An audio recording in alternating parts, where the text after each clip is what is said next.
My name is Mel, and what I'm going to be covering is the spinal anatomy. The first part I want to talk about is the spinal cord.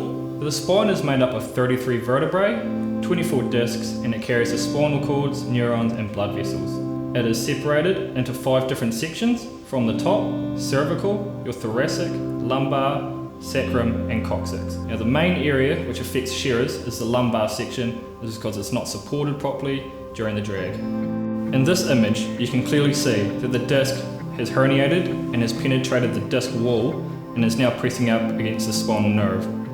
What this can cause is things like sciatica, nerve pain, and numbness, which can very well affect your performance as a shearer.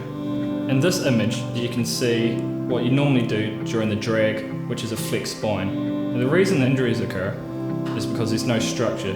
There's no support for the back muscles. You're all relying on the ligaments.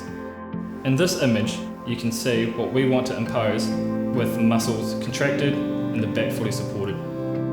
Treatment of a lumbar injury is conservative or surgical. Conservative composes of manipulation, physiotherapy, or medication. This is a trial process. You'll be given a drug by a doctor, or you'll go to physiotherapy, and they'll do something to your back, and they'll tell you to come back in a week. If it works, it works. If it doesn't, on to the next thing.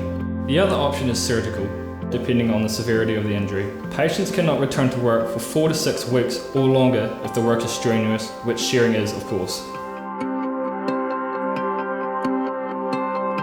If you're interested in a workshop relating to this video, contact this number.